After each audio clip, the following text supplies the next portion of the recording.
So there are two types of chess endgames. The first type of endgames are known as theoretical endgames. Welcome to another video. This is Hiram Bhagavat and you're watching Hiram Chess. So in today's video, we are going to talk about the most dreaded topic that chess players face, and that is chess endgames. Now, whenever it comes to chess endgames, most chess players, they feel afraid, they feel scared, and they feel that I know nothing about the chess endgames. I do not know where to start, I do not know how to proceed, and I feel endgames are boring, endgames are draw, and some people even feel, don't mind for all the aged people, that endgames are for old people. And to break all these myths today, I'm going to show you a very interesting position of a bishop and pawn endgame with which you can learn a lot of things. But before that, I would like to give you a little bit of intro about what exactly these endgames are. So let us dive deep about what exactly are chess endgames. So there are two types of chess endgames. The first type of endgames are known as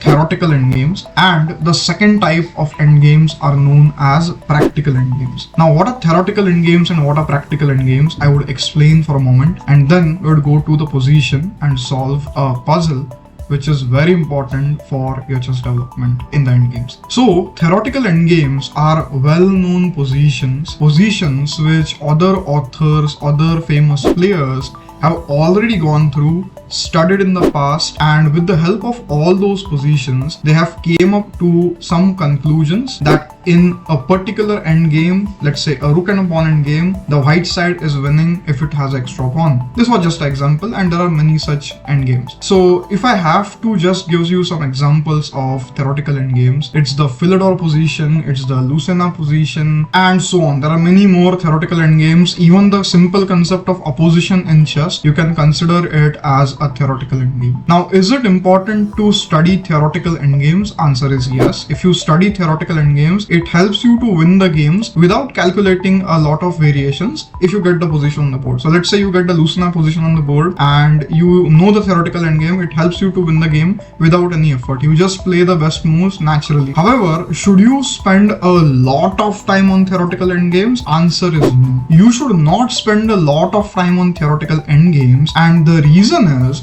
because if you spend a lot of time on theoretical endgames, then you do not do the second type of endgames, that is practical endgames, which are much more important than theoretical endgames, because 90% of the times the positions that you get on the chessboard are practical endgames. Theoretical endgames, they may occur in 1 or 2 positions out of 10, but the practical endgames, they happen in 8 to 9 times in the game in a position. So if you play 10 games, 8 to 9 times you're going to get practical endgames, 1 or 2 times you're going to get theoretical endgames. So that's the reason, study practical endgames more. So that's what I'm going to do today. I'm going to give you a practical endgame which is going to be based on calculation and understanding, which is a bishop and pawn endgame. And this will surely help you to improve your practical endgames to next level. So for that, let's go to the position. So in front of you is a practical endgame.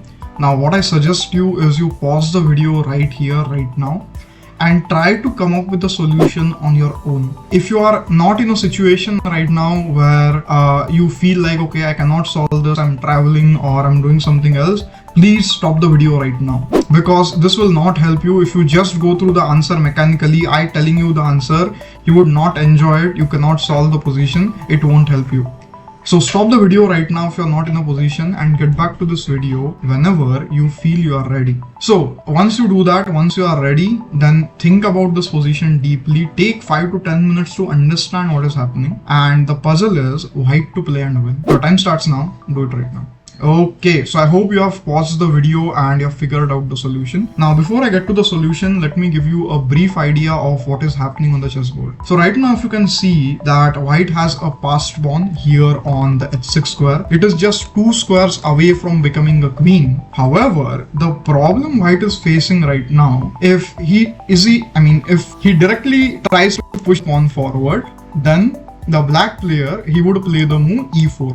And now if I promote a queen, obviously black will simply take the queen. So that's not a good idea, and that's the reason we need to be careful. If we just push the pawn forward, that is not going to help us. So if you see the position, you will realize that the only difficulty we have right now, the only problem we have right now is nothing but this bishop on d4. If we somehow could eliminate this bishop, then our problem is solved. And if you understand this simple point, then you can easily come up with this amazing move that white played in this game, and that is the move bishop a7. So bishop a7, now I'm attacking the bishop, and at the first sight it looks like, oh, why am I giving a bishop away for free? It just can't black just capture the bishop on a7? However, if black tries to do that, if black just goes forward and captures the bishop on a7, white is going to play the move h7, and now next move h8 queen is unstoppable. So whatever black does, white is simply going to promote, and this is a simply winning position. It's a check, and slowly white will capture the bishop, he will capture the pawn, and he will checkmate. So this is a complete winning position for white. So for that reason, after the move bishop a7, here black cannot take bishop takes a7. So here black has two moves. One is to play the move bishop c3, and second is to play the move bishop a1. So it doesn't matter what he plays, whether he plays bishop c3 or bishop a1. The way we handle the situation is pretty similar. So let's try to go with bishop a1 first. So let's say he plays bishop a1. Now again, his threat is if I play the move h7, he's going to play the move e4 and stop the pawn from becoming a queen. So here white cannot waste any time. He has to play the move king b1. So what is white doing? He's attacking the bishop now. Now the bishop is attacked, bishop has to move. If he goes to d4 back, I'll capture his bishop, then I will push the pawn. So it's an easy winning. Here he plays this, takes, push, and the pawn becomes a queen.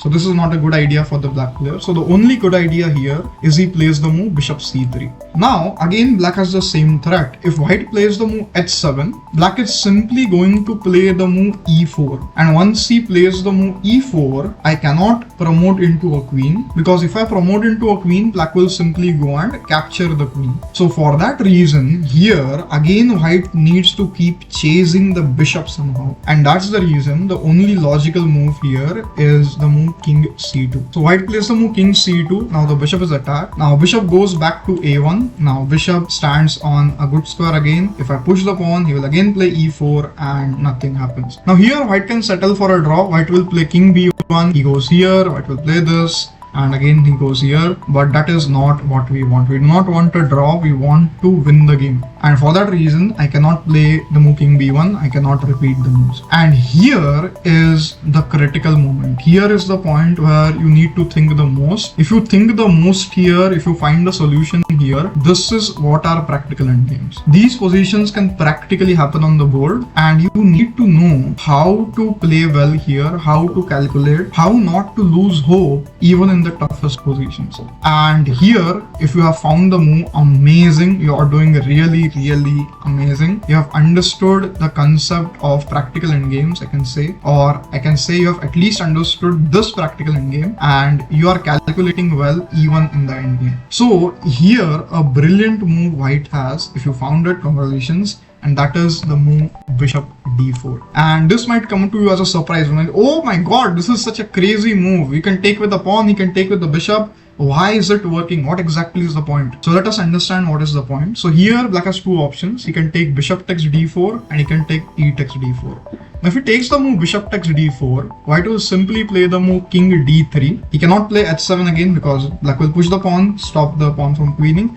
So here white will play the move king d3, and now if you see, black doesn't have a lot of options. He can either push the pawn forward, e4 check. If he does that, I'll capture the bishop. He plays e3, I'll take, and then I will push the pawn forward, make a queen. Or the second option for black is to run away to a1 or b2. But even if he does that, I would simply go king e4. And now when I play the move king e4, after that, the pawn cannot be stopped from queening. So like this, white wins the game, and a very similar thing happens even if the pawn takes. If the pawn takes e takes d4, white will still simply play the move king d3 and it is game over. And don't make the mistake of playing the move h7, because here black will just sacrifice the d4 pawn and save you from queening. So that is a bad idea. It stops you from promoting into a queen, and for that reason here white should not play the move h7. He should play the move king d3. So when white plays the move king d3, now black is forced to play king g5.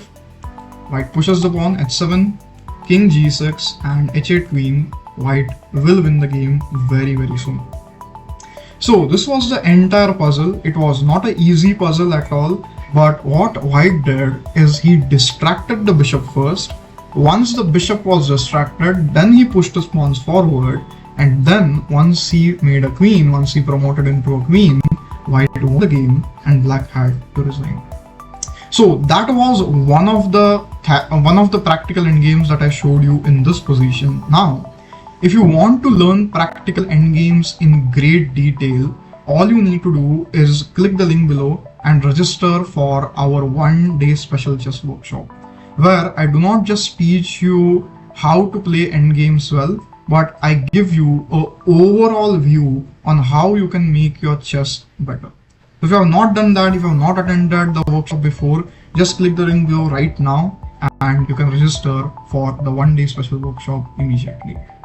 So also let me know in the comments how you liked this video. Have you ever faced practical endgames? And when you face practical endgames, what exactly do you do? Do you feel afraid to play endgames? And how good are you as an endgame player? So all these things you can comment below and tell me. So the next video will meet you next Tuesday as usual. And till then, take care, bye bye, and let me know your chess progress. Thank you, and we'll meet you next time.